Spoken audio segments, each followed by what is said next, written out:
Welcome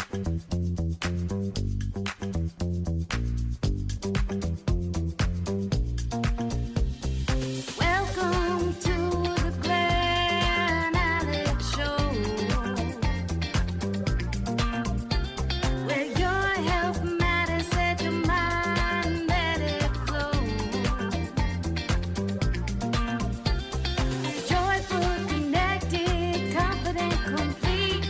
Let Glen Alex help you back on your feet. The Glen Alex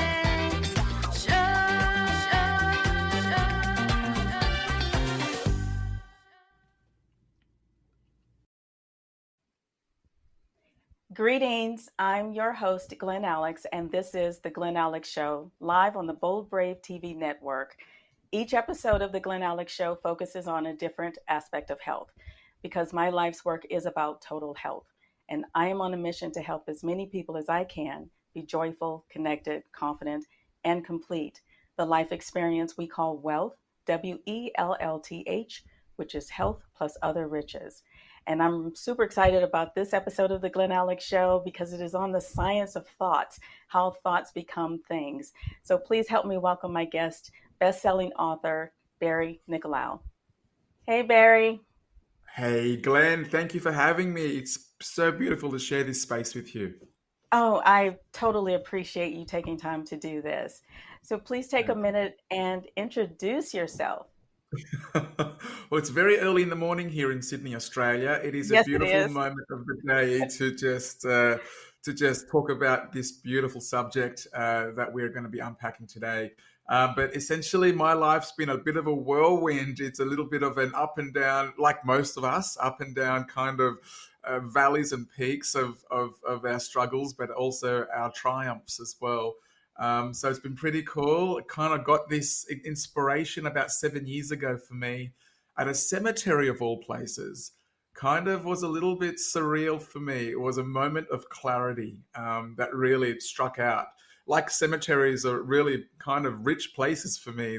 You see all these unused gifts and unsaid "I love yous," and it ends up being this place of inspiration because life is finite in that respect. We only have a certain amount of years here, and then so it's about making sure that we live those years with intention and with love and with respect for yourself and respect for others, and putting your passion out there in the world and making sure that people know you for that. This special divine light that you have within you that's very specific to you, to be able to bring that out is an absolute privilege. Okay. So, yeah. Well, Mm. I think it's our privilege to have you here to share your wisdom with us. So thank you again for that. So you are a well-being, empathy, and leadership specialist. Mm, mm. Explain to us what that is.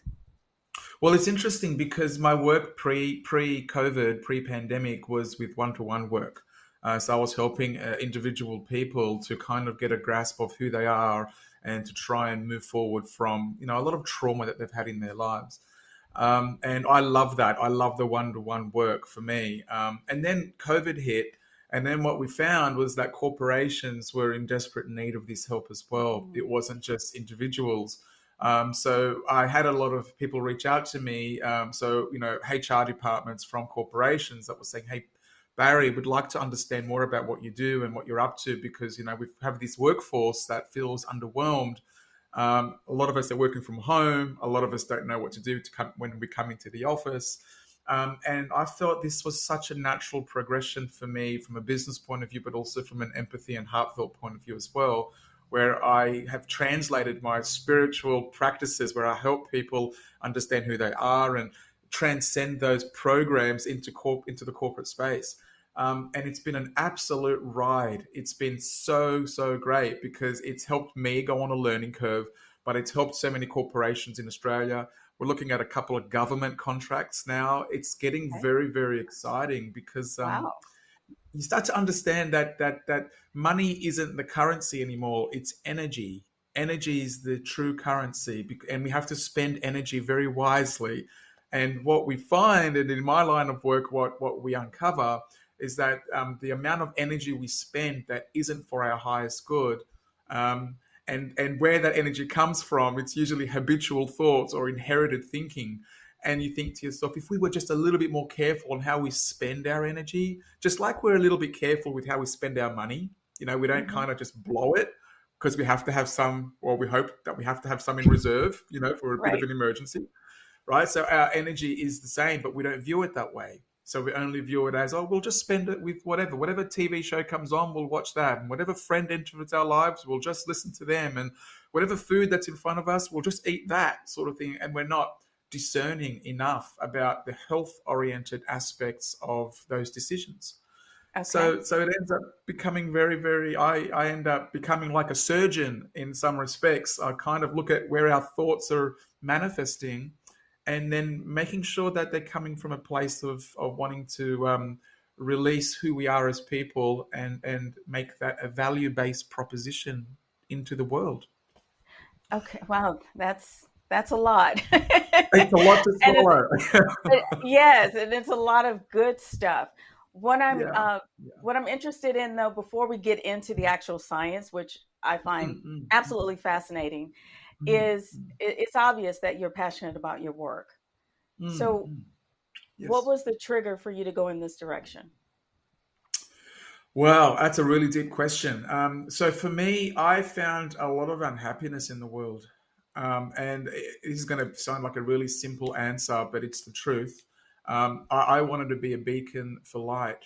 I wanted to be the person that lights the path to let others know that it's possible to tread this path of enlightenment, to make sure that we're true to ourselves. And that moment at that cemetery was crazy for me. It was a moment where total clarity came into my life. But I will say, Glenn, I was in a position of total vulnerability and total surrender. And that's the key. You can't let the ego get involved when you're searching. It's got to be a place of just being open to what the next right move is. And for me, I listened to that and I placed action into it.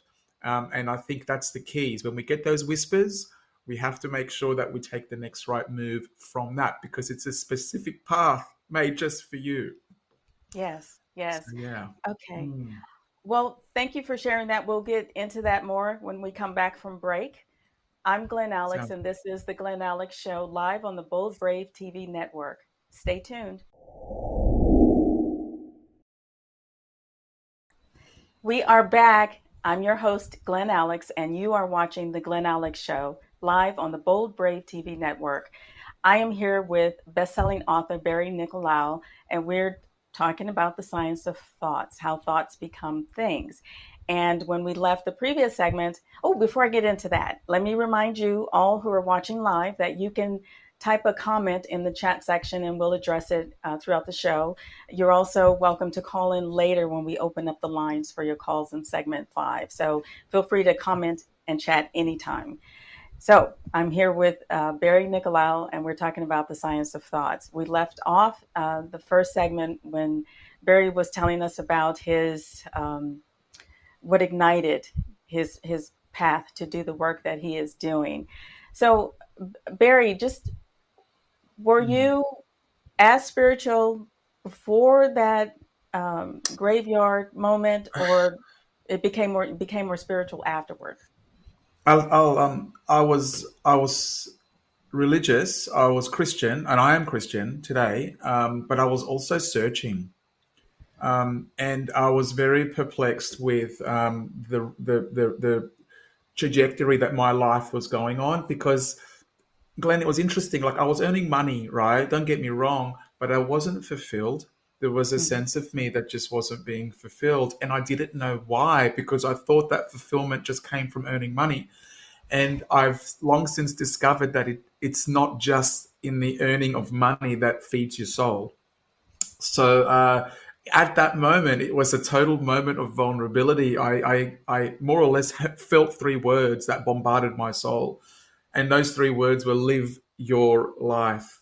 And I thought, not the greatest epiphany in the world. If you want to give me something, give me the lottery numbers, so I can really live my but it was at a stage where I got to understand that the loves and the passions and the things that we want to give to the world don't necessarily come from just earning money. Money ends up giving you freedom of time and freedom of the ability to do the things that you want to do and not be kind of tied down to one thing, like a job, for example. But there was this sense, and as soon as it come out, as soon as I said, well, live your life, okay, that doesn't really mean anything to me. I just went home that night and went to bed. Like, I thought, this is too scary to consider what this could be. And then I wake up at 3 a.m. and I had the word "your" highlighted in my mind, like, live your life. Don't try and live a life based on somebody else's opinion.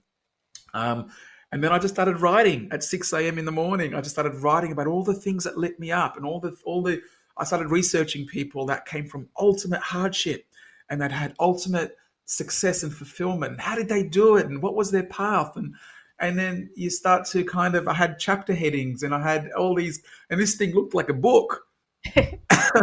And I'm thinking, I know no one in the publishing industry. I have no author friends. I've got no one. How do I get this thing? And something quite amazing then happened. And I believe that when you're on path, I believe that green lights happen often, right? Well, absolutely. I get this Facebook message, Glenn, and this is a random Facebook message that was like an advertisement on Facebook that said, "We publish books. If you have a manuscript, we'd love to hear from you." Okay. And I thought, where is this going? So I got in touch, and this is the whisper that I keep talking about. I got in touch with John. He was the publisher. We went for a coffee. We sat down. We got a campaign launched on Amazon. We got to #1 in 6 countries and 19 categories on Amazon, an online course from the book. And it's just ends up being a very strategic, you know what to do next, because you understand that making these decisions it feels familiar for me now. So Okay. for people listening and for yourself, Glenn, I'm not sure if you agree with this or not, but you get to a position in your life where you understand that there's an individual whisper meant for you, and the majority of people tend to ignore it because there's other pressing things to do. Life is busy, right? There's kids, there's Yes. family, there's work, there's government policies, there's COVID, there's whatever. Then you get lost in this machine of society. Okay. Let me And interject something, Barry. please, Um, please. I, I, I do agree with you. And what I Mm, find a lot with clients who are experiencing anxiety and depression is that they want to know the guaranteed next step. They want to yeah, know all the how-tos. yeah, They want me to lay it out for them. And what I always mm, advise is you'll know when you get there. yeah.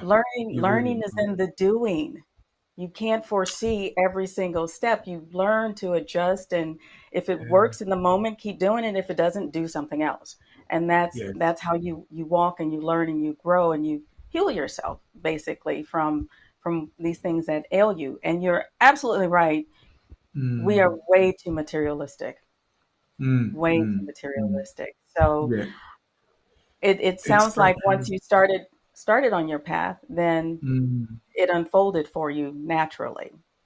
Well, and I think that's the take home message so far for me on this journey for me is that if you're consistently finding resistance in your life, and if you're consistently finding red lights, I keep calling them red lights, then it's important to kind of at least progress where the green lights are. So if, for example, if you're looking for someone to pay you attention, look where you're already getting attention. Look at the people that are already giving you their undivided, right? And then Okay. make sure that you fulfill that world as best as you can as well. Don't just face resistance and go, I'm pushing and I'm forcing. I've stopped forcing things now and I've got into a space of allowing. And it's beautiful because it feels like there's a path just for me. And there is. And there's a path just for you. And there's a path just for every person listening on the planet. There are specific paths for us to follow. And, we've got choice. So we can follow it or we can leave it alone. But Yes. if you've got the courage, follow it. Yes. So, yeah. Okay. That's some pretty powerful stuff. So you've Yeah. laid the foundation of being open, being connected, and Mm, learning and allowing your path to unfold before you. So, what I want to get into in the next segment is the Mm. specific way thoughts manifest work scientifically. Okay. Sounds great. And how you can build on the foundation that you laid for us. So, we're going to take a short break right now. I'm Glen Alex, and this is the Glen Alex Show live on the Bold Brave TV network. So, when Barry and I return, we will get into the specific scientific stuff of how your thoughts work. So, stay tuned, and we'll be right back.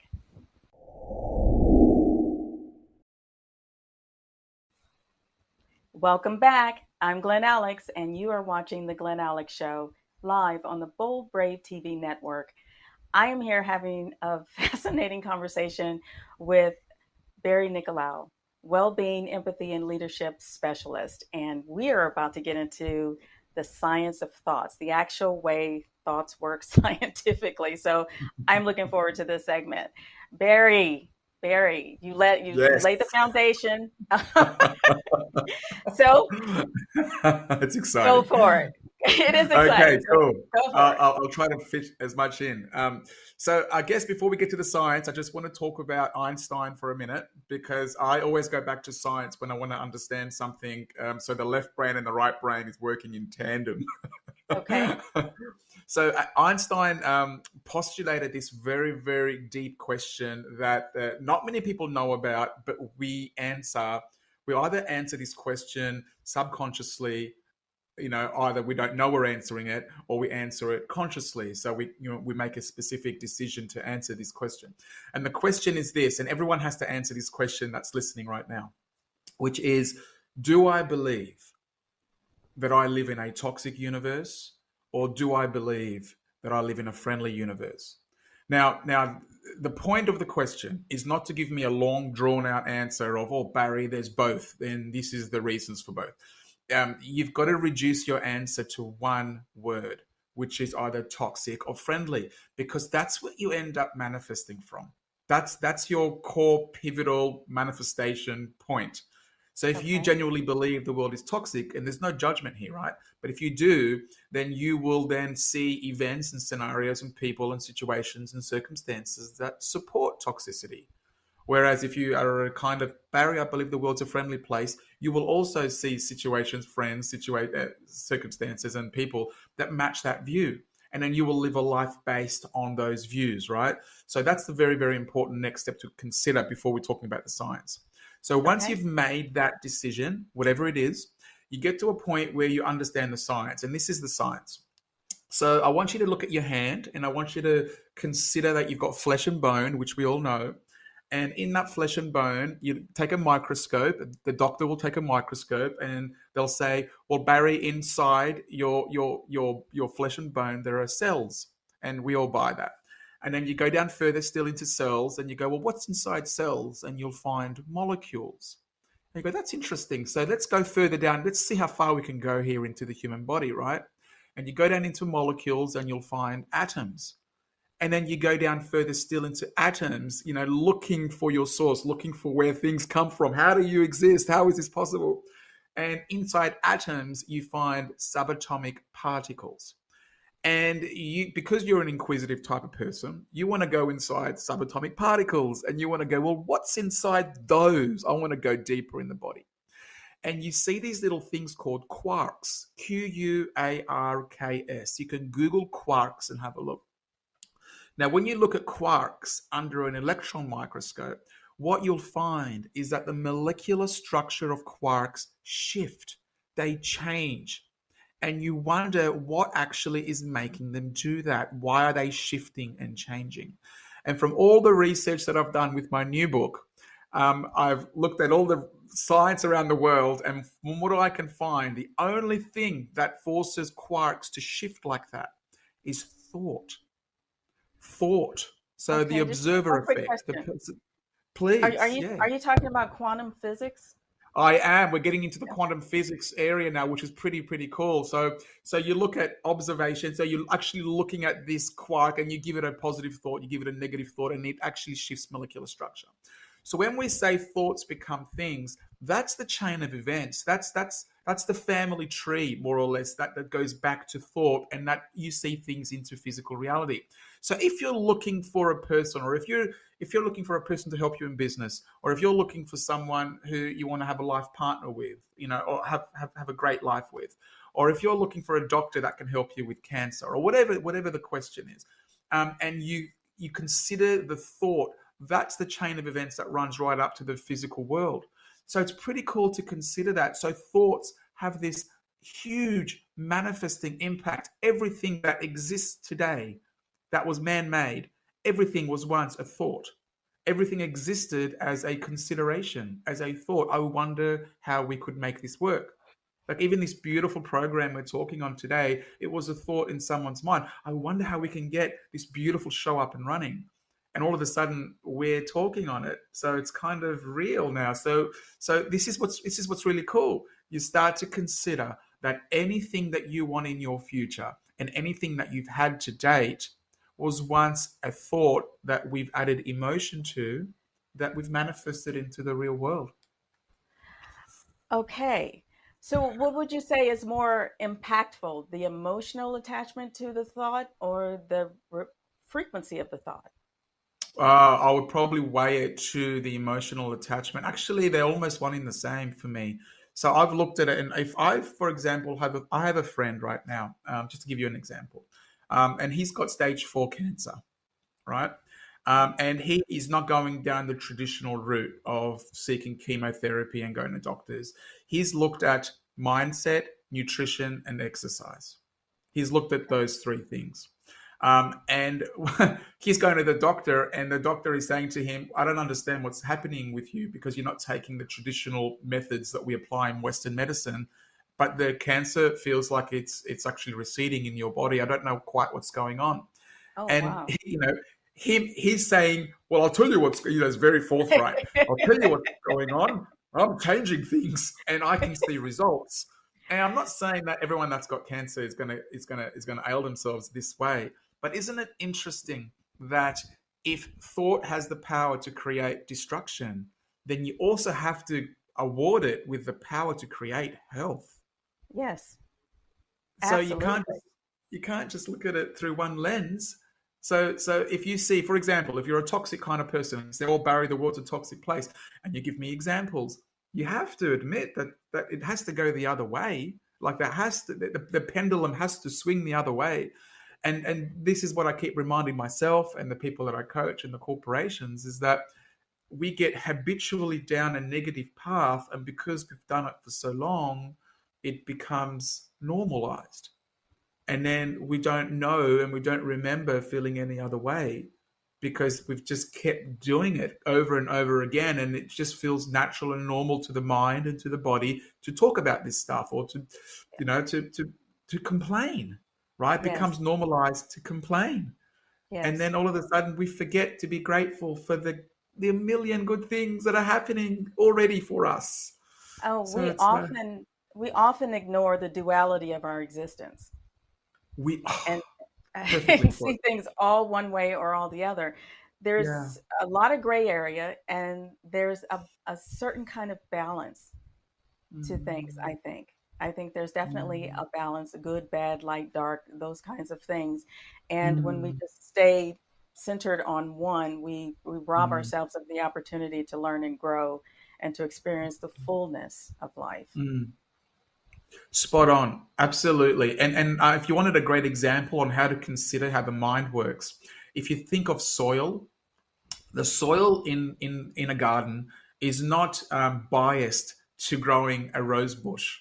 It's not going to just say, I'm going to give nutrition to the nice plants. It's saying, I'm going to give expansion to all of it.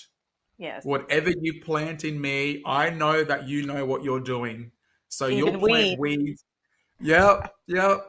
And the soil's like, you know what you're doing. I'm going to give this nutrients, sunlight, and water, and I'm going to grow this beautiful weed for you.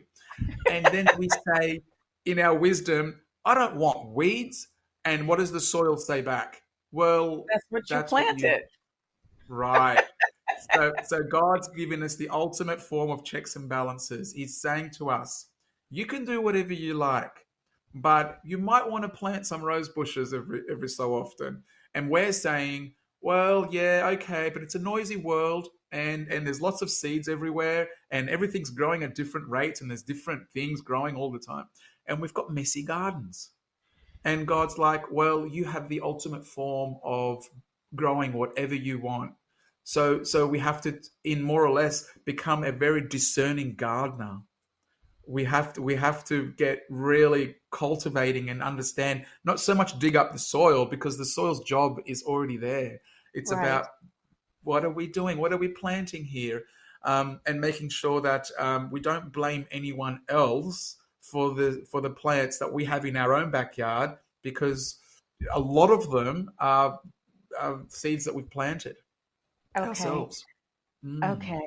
Well, hold that thought, Barry. It's time to take another short break. I'm Glen Alex on the Glen Alex Show, live on the Bold Brave TV network. When Barry and I return, we will break it down even further into how thoughts manifest into your life. So stay tuned, and we'll be right back.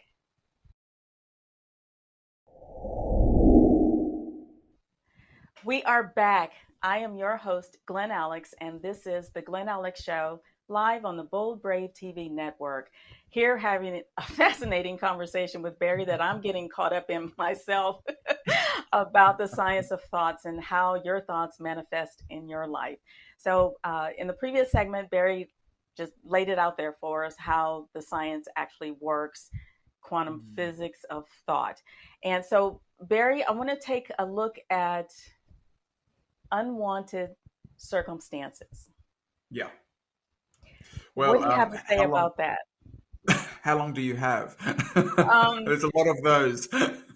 well, we don't have to go through every circumstance, but No, just the all good. idea that people are having lives are not what they say they want. Yeah, absolutely. And it's a really good subject. So thank you for bringing it up. So, from my research, there's three primary areas that things happen to us, right? So, just to consider this for a second. The first area is habitual thoughts. Now, habitual thoughts are thoughts that we just have by habit because we've had them for so long. They just keep they're inside us. We've done it yesterday, we've done it last week, last month, last year, and it just ends up being normalized for us. So habitual thoughts is the first way. The second way is inherited thinking. So inherited thinking is the way, say, your great grandparents thought, which passed thinking practices biologically down to your great grandparents, your parents, and then yourself.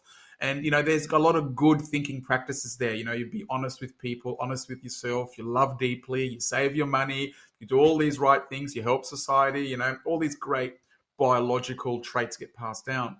But what we're not very good at discerning is that there are also fear-based traits that get passed down generationally as well. It's almost like, you were born on that side of the river and the enemy is born on that side of the river, and it's a 300-year-old biological passed down trait. And now all of a sudden, you don't know why, but you hate the people that live on that side of the river, which makes no Right. sense, because this happened 400 years ago, 300 years ago. So it's kind of, you start to become a little bit discerning on the fear-based traits that no longer serve us in this current world that we're in right now. Okay. So that's the second way. And the third way is life experiences that happen to us and for us. So they're the three areas that you base your reality on, and that we continue to see wanted and unwanted circumstances from coming into our lives. So if you're in a situation, for example, if you're in a situation where you're receiving a lot of unwanted circumstances, the first thing I would be doing is taking a pad and pen out and going, what do I believe to be true from my mum and dad? Like, what are the great traits that they've passed on to me? But what are the somewhat fearful traits that they've also passed down to me? Let's write those down. And Okay. then write down your habitual thoughts and go, what are the thoughts that I've got on autopilot? Are they healthy? Are they unhealthy? Could I be spending my time adding value to other people instead of watching Netflix? Is that something that I could be doing? And then the third area is you look at your job and your family and going, what's healthy here and what's unhealthy? Are there toxic situations that are happening inside my circle that I could be discerning a little bit deeper and going, that's not really for me anymore. Is that the answer? And there's a lot of parental traits that get passed down that, and I'll say this obviously, that are not healthy because mum and dad did the best that they could with the information that they had. Today we've got new information, so it's our job to do better, right? So, job to Yes. know that this stuff's now really kind of out there, and the internet is a great tool for that. They didn't have the internet 40 years ago, 50 years ago. Okay. So yeah, it becomes exciting. Yes. Well, and that brings up two things for me. Number Yeah. one, the habitual thinking, the inherited thinking, um, Mm. speak to being not being present, being on Yeah. living on Yeah. autopilot and just having Mm. life go automatically for you. But because when you are present to your moment, then you get all kinds of new insights and new information that can totally take you in a better Mm. direction. That brings up the Mm. one thing Mm. for me. The other thing it brings up, I don't know a lot of people who would be able to just say, well, let me write down and go through the questions that you posed. I'm Mm. wondering, Mm. is the first question they should ask themselves is, do I believe the world is toxic or friendly? Should they start there? Best. That's the concrete underneath the house. Okay. Unless you answer that question, you cannot build framework on to actually build your house. But the scary thing is, Glenn, is that we all make that decision without knowing it. So it's whether you're making it consciously or whether you're just on autopilot, as you've just beautifully put, or you're making it subconsciously. And try your best to make that a conscious decision, a conscious answer. Try your best. And for most of the people, what I've found is that the friendly people, the people that have hopped on the friendly side of that conversation, that's been a conscious decision. Whereas the people that I've said, well, Barry, the world's toxic and here's why, that's been on autopilot usually. Coming from a sense of being on autopilot because the toxic people don't necessarily see that there's good in the world.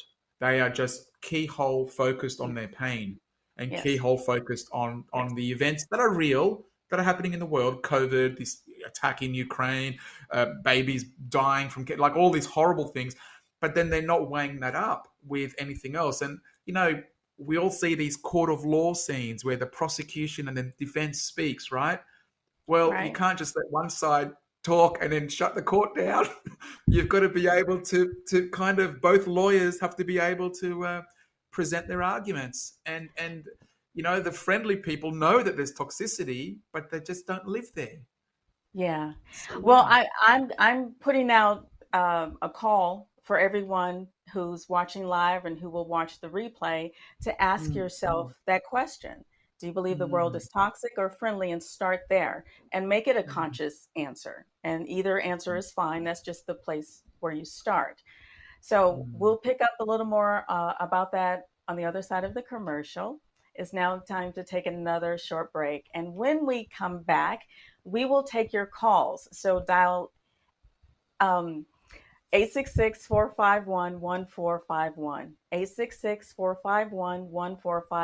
And remember, you can comment in the chat anytime. I'm Glen Alex. This is the Glen Alex Show live on the Bold Brave TV network. Stay tuned, and we'll be right back to speak with you.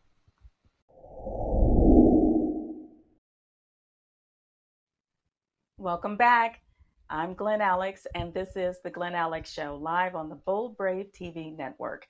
Here with well-being, empathy, and leadership specialist Barry Nicolaou talking about the science of thoughts and how your thoughts manifest in your life. And the lines are open, so please call in 866-451-1451. That's 866-451-1451. And if you're too shy to call, you can type us a comment in the chat section. So Barry, while we're waiting for calls to be connected, Mm. I I just want to touch on, thoughts become things. We have habitual and inherited thinking. Mm. What about the person who is living in poverty or has a series of unlucky things happen in their world? I Mm. I don't want them to walk away from this saying it's your fault that this is happening, No, and blame the no. victim because you Mm, created this yourself. So how would you mm. explain it to them?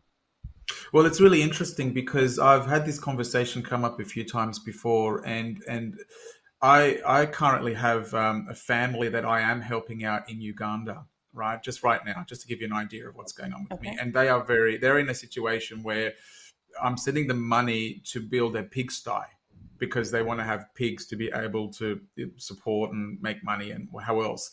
And Okay. the specific individual who I'm helping out has come from ultimate hardship and ultimate suffering.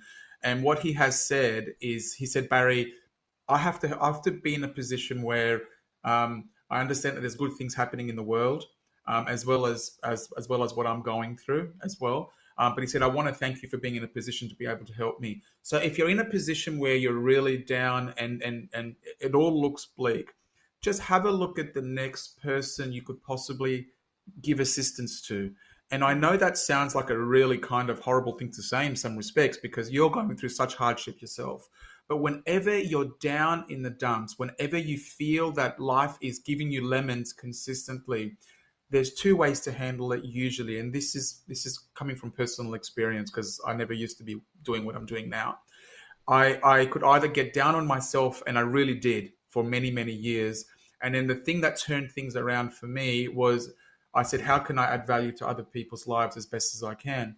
And it's really interesting, Glenn, because that then made a turn of events for me. It's almost like you end up receiving the value that you offer back to you. So please, if you're in a position, and I know it's really hard to say because you could be in a very, very horrible situation, but just try your best to go easy on yourself, first of all. Be Yes. kind to yourself, second of all, because you're in a bit of a dire straits in some respects. But just be in a position where you know you've got God's love inside of you, you've got light inside of you, you've got empathy inside of you. How do you bring those beautiful traits out despite the situation that you find yourself in, and add value to yourself and add value to just one other person? Just consider one person that you could add value to. And all of a sudden, it ends up being reciprocal. It ends up Okay. being, you end up being in a situation where life helps you out. And I've had this happen to me multiple times. I've been in a situation where I don't know what to do next. And the next thing that I did and the research that I've done is to how do you add value to somebody else's life, Barry? It's almost like life ends up reciprocating that back to you, and all of a sudden, a person, a situation, something happens to you that enables you to lift as well. So it's all about helping yourself to be able, and then helping others, and then what comes back from that is you lifting as much as possible. But you got to answer Einstein's question at the same time, Okay. because you got to believe that the world's a friendly place. You got to get to Okay. that side, and if you can just get there, and if you can just buy that there are good acts happening every day that you are not privy to. We're not privy to babies that are surviving cancer. We're not privy to kidney transplants. We're not privy to marriages getting back together. We're not privy to those things, but they're happening. So Yes. just acknowledge that those things are also going on right now. There are refugees being taken in. There's this horrible situation in Florida right now. Like there are good people out there doing good things with very little. So just try your best if you can to add value to somebody else's life, and I promise you it'll come back to yourself as well. And that reminds me of the saying, what goes around comes around. It's a saying for a reason, isn't it? Yes, it is. Yes, it is. And it also Yeah. brings to mind that adding value to someone else's life can open the door to gratitude. And when you open the door to gratitude, that is Mm, a deep connection to who you truly are, mm, your personal mm, truth, and those kinds of mm. things. So gratitude is a huge key. Absolutely. It's huge right now in the world right now. There's a lot of speakers and authors and presenters that are talking about gratitude. Just to give you an idea how powerful gratitude is, right? I've done some research for this new book of mine coming out in November the 18th. It's called Move the Mountain. So if you're Okay. on Amazon, grab yourself a copy. And I've looked at the four major religions in the world, Glenn. So I've looked at Christianity, Buddhism, Islam, and Hinduism. And those four religions account for 83% of the planet. It's like 83% of the human population on the planet are those four religions. And Wow. I've gone into the literature of all those religions to understand the religion deeper.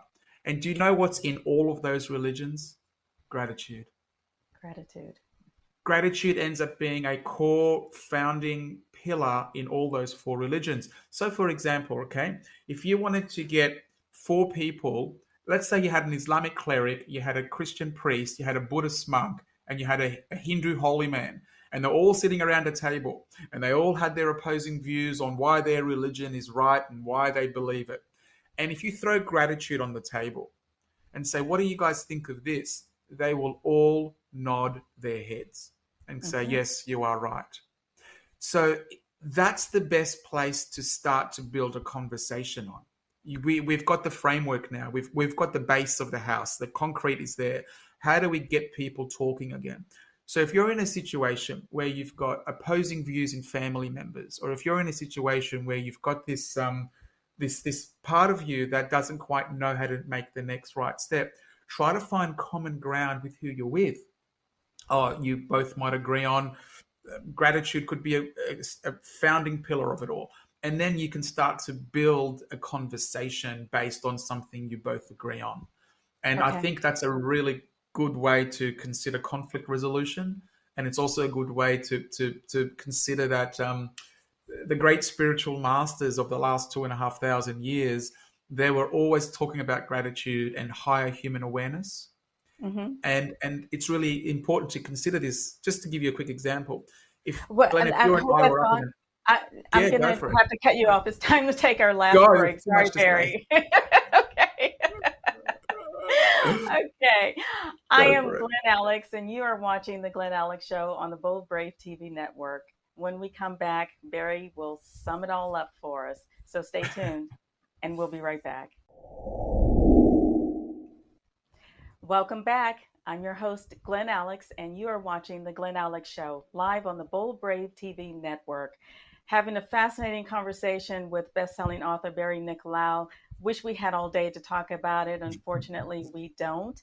So, Barry, I just want to thank you again for making time to be here, for getting up before the roosters in Australia to be here. And I'm going to ask you to sum it all up in one nugget. What do you want the Okay. one takeaway to be about how thoughts manifest in your life and the science of it? Okay. So what I need you to just consider is just one statement, which is identify the next right move for you.